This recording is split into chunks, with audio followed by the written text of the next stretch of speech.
that I can, with no external support. Oh, cool.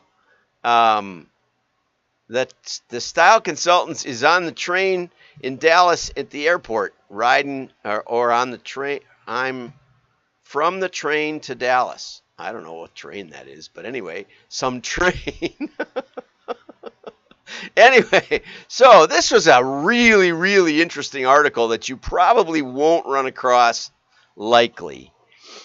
Unsubstantiated claims about sustainability cost the paper, print, and mailing industries £22 million a year in the UK, and it's probably 100 million at least in the United States. 100 million. And what are we talking about? You know, I was talking about the greenwash, that somebody was turning air pollution into printer ink, like that's going to somehow change the world. And, you know, there is really no consensus on CO2, but I can tell you what, it costs a lot of energy and there's a lot of pollution in our electronic devices that are only good for, 2 years or something, because they won't even put a changeable battery, and the batteries are horrendous for the environment, right? Whereas paper, fully recyclable, right? Made from sustainable forests that, I know it limited the biodiversity when we were always planting just the same tree, but now we know better. Now we're planting diverse forests and encouraging wildlife. Some of the best hunting in the country is in the paper company owned forests. Yeah, because they manage it for that, right? We got smarter, okay? But the greenwashing is pervasive. People talk about go digital, and it's often accompanied by a message attempting to justify these cost-saving initiatives with appeals such as go green, go paperless, choose e-billing, and save the trees. The trees are important, and the young trees that we plant and harvest, that's a way to get CO2 out of the air. Now, there's a whole other question of whether CO2 should be taken out of the air. And Google today announced, apparently, or yesterday announced, that they weren't going to have any part of anybody who says that mankind isn't the total effort, the total cause of global warming. Okay, well, just FYI, if you take all the energy that mankind uses in a year, how long do you think the sun takes to put that onto the earth? 2 minutes. 2 minutes of sunshine hitting the earth is equivalent to all human activity in energy for a year. So tell me that we're the culprits.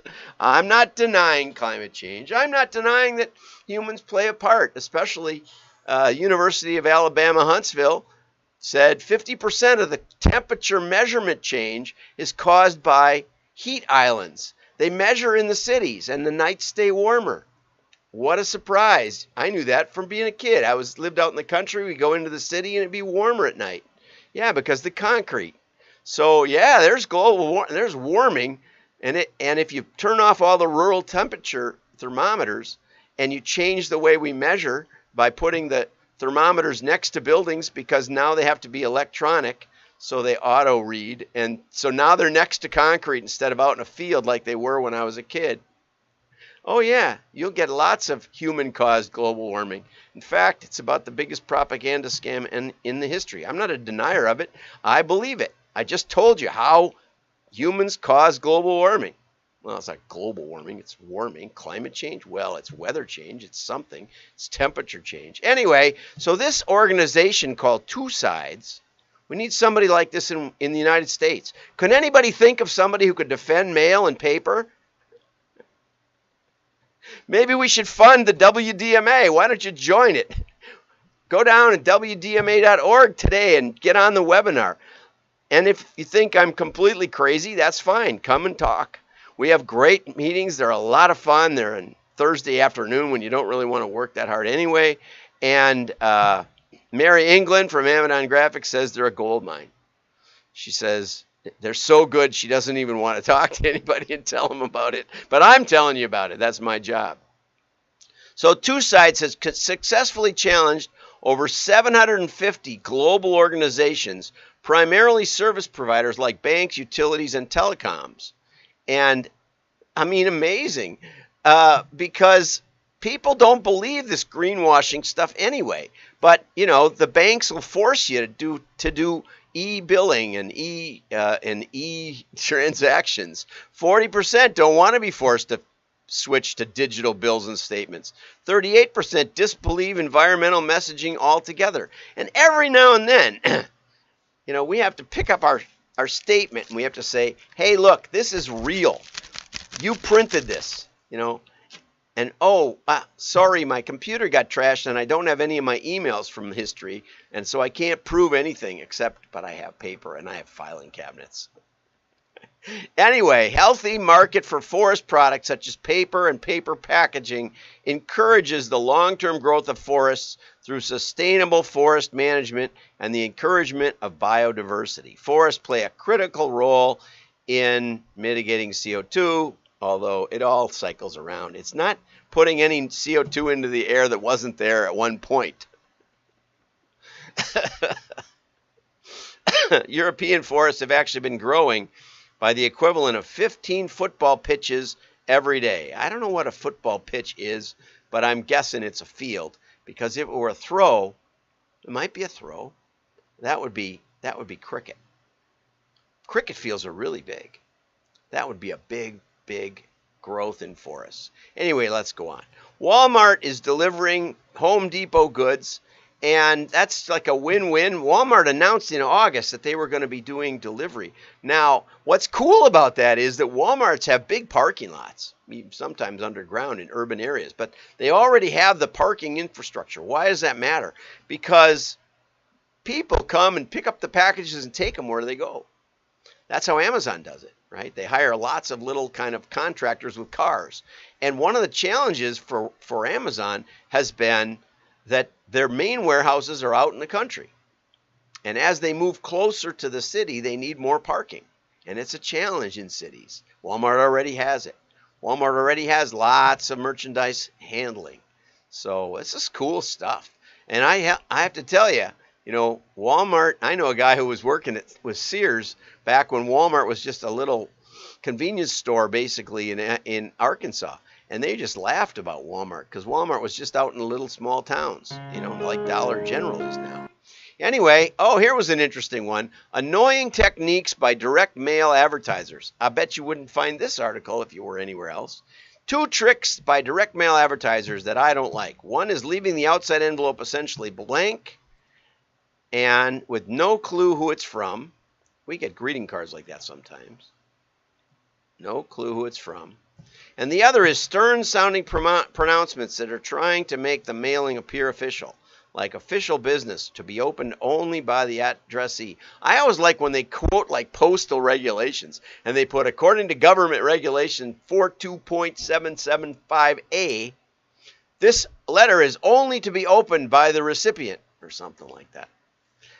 There's some good stuff, And so he says that, this is from David Welch, he says that they must think if I can trick them into opening it, they'll buy my product or donate to my cause.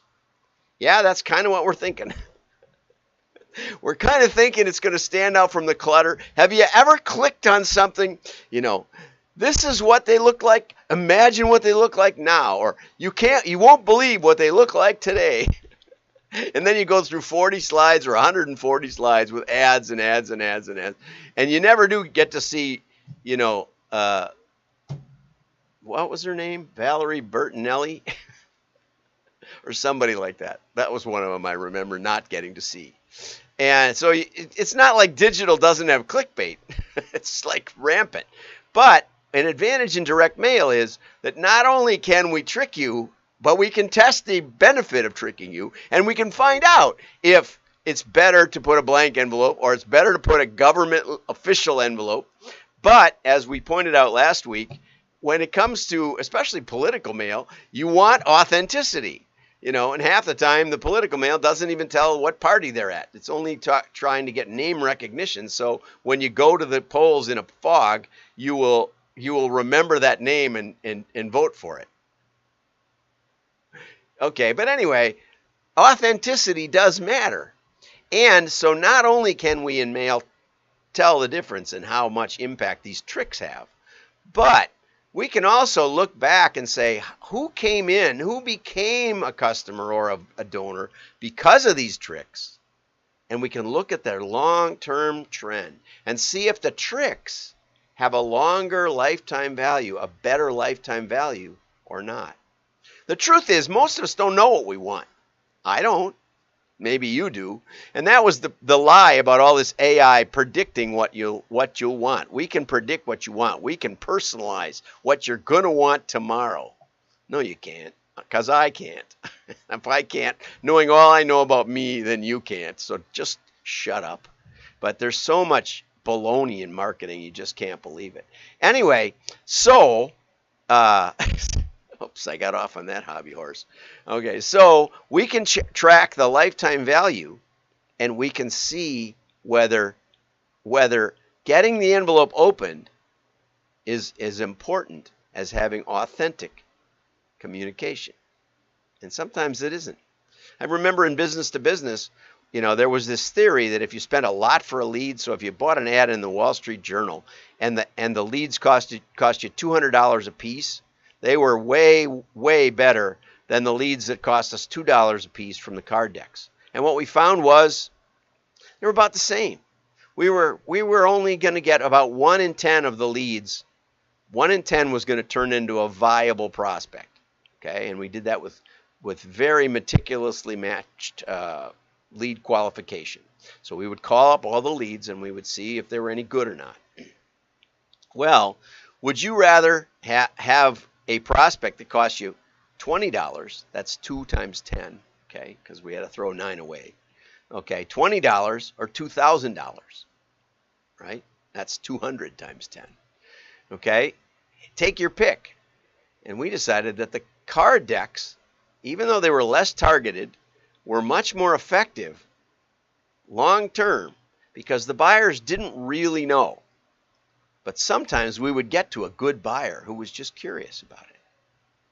And the less expensively we could do it, the better, and the conversion rates evened out over time. So sometimes it's worth getting that envelope opened. Okay? And here's some tricks on how to get your envelope open. This is from LinkedIn, somebody in LinkedIn, Pulse. Okay, and the author says, in my opinion, direct mail is one of the most underappreciated marketing tools at a speaker's disposal. I've never seen one advocating for a speaker, but a consultant or any kind of, sort of solo professional, this article would apply to. Talks about the average response rates, which really don't matter because, again, it depends on how much cost differential. Right? If it costs you for a 4-time or a 10-time increase in response, but if it costs you 50 times the cost, well, then it's not worth it. You got to keep all of that in mind. Okay? But if you're not incorporating some aspect of direct mail, then you're missing a trick. And this is for people trying to get speeches. So you could send a postcard. They can be flashy and colorful. Lumpy mail is better. This is really a good progression in your thinking. Lumpy mail, you can put something in that relates to your business. I used to put these little plastic puzzles and say, we solve puzzles. We solve your business puzzles or something like that. Okay, but here's one that I hadn't thought of. Draw cartoons or portraits of your prospects. Hire somebody to do that. Hire a freelancer and frame them up to add to their desk art collection. There's one up on my wall or someplace. Somebody just sent it to me. I mean, a friend, but he was just practicing and he used my head. Let's see if I can see it in here. I can't really see it. It's up there somewhere. Let's see. I think it's up way over here. This is where it is. It's right there, but I can't see it. Anyway, but with LinkedIn and people have their picture up, you could actually have it done. It would make a lot of sense. It'd be really an interesting effort that you could do for not much expense. Or a box of swag, and we used to print up Miglash marketing stuff. We haven't got any WDMA stuff. Maybe we should. Comment. Okay, a Connect kit. Yeah, everybody wants your book and all the... I've done it. I've done all this stuff. Print off your most popular resources, right? I don't know if anybody wants to hear about mail. Anyway, this one I liked especially. iPad giveaway. Send your prospect an empty iPad box with a note that says, I know your time is valuable, but if you'd be willing to come and have a conversation with me about why I should be speaking at your next event, I'll hand over the iPad that was in the box. You got to be a little careful with that. Like, I'd like to speak at some of the postal functions. I don't think there's anybody else more committed to direct mail than me in the world. But if you did this to a postal official, you'd probably get sent to prison. So be careful a little bit. You know, a lot of companies have rules about only accepting things for $25 or less. So this one is a great idea. It's just, you know, if they're sole proprietors, they run a big association, they might be able to get away with it. And here he talks about how you can cost justify it.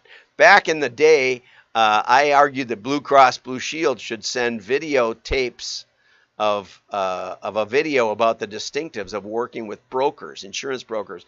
Big companies would hire insurance brokers, like an insurance agent, but they'd work on huge health insurance projects. You know, a company with 5,000 employees is a big deal. It's worth millions to the insurer. And so I said, why don't you just put a videotape in the VCR? If you know what a VCR is, it's a thing. It's a way we used to look at videos. Then we got DVD players, and now we have nothing. Now it just streams in the air. But I said, and in those days the VCR packages were $400 or $500. So I said, and just tell them you can keep if you watch it, you can keep the video. I like this one better. But the idea is that, you know, if the buyer is worth it, was the origins of true CRM. We started analyzing what a buyer was worth from the previous year. Rather than trying to manipulate the value, just look at the value. Say, here's what this person was worth, this decision maker or this account. What can we do for them to get closer to a 10% advertising budget based on their value? Because if you're not taking care of your good customers, then someone else will. And too often you worry about how much you're spending on all the customers across the board, and what you don't realize is that 50% of your customers are worthless, basically, are break even or worse in terms of ROI.